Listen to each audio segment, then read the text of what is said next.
Welcome to the video on the essentials of the Innovation Fund's Greenhouse Gas Emission Avoidance methodology. The Innovation Fund supports projects with significant potential to reduce greenhouse gas emissions. And understanding this methodology is key to demonstrating your project's impact. The calculation of greenhouse gas GHG emission avoidance is one of the key mandatory elements of the Innovation Fund. And the results of this calculation are expressed as absolute GHG emission avoidance and relative GHG emission avoidance. So before delving into the essentials of the methodology, we should understand what absolute and relative GHG emission avoidance represent.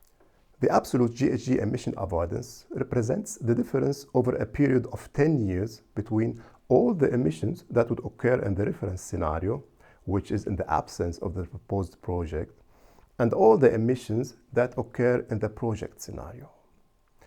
A large-scale project could, for example, avoid more than 10 million tons of CO2 within 10 years.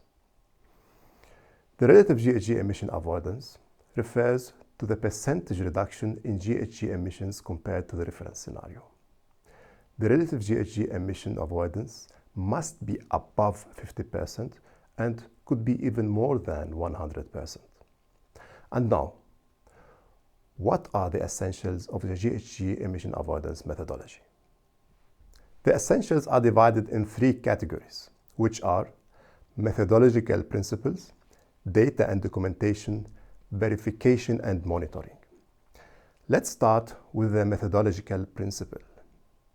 First, your GHG calculations must adhere to the principles of relevance, completeness, consistency, accuracy, and transparency. These principles ensure that your calculations are robust and credible. And second, compare your project scenario against a reference scenario that represents the current state of the art. This comparison is crucial to demonstrating the impact of your project. Now, let's explore data and documentation. This category includes data quality and comprehensive emission coverage. It is important to utilize the best available data and methods. Thoroughly document your sources, uncertainties, and limitations to ensure the credibility of your calculation.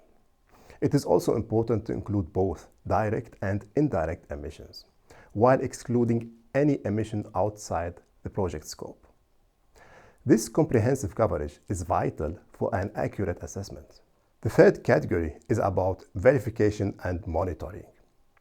You need to apply the correct emission factors, conversion factors, and global warming potentials for each GHG emission and activity. Using appropriate factors ensures that your calculations reflect the true impact of your project. Also, you need to describe your approach for continuously monitoring and reporting your project's performance. This ongoing monitoring, reporting, and verification process ensures that your project aligns with the projected GHG emission avoidance. And it is strongly recommended to have your calculations verified by an independent and qualified auditor. Independent verification adds an extra layer of credibility. In summary, to qualify for the Innovation Fund, your project must adhere to specific guidelines that enable you to accurately calculate and clearly demonstrate its effectiveness in reducing greenhouse gas emissions. If you have any more questions, please feel free to ask. For further information, check out our website and follow us on LinkedIn for the latest news on the Innovation Fund. Diamonds for IF as a project has been set up to explain the hidden secrets that make Innovation Fund different.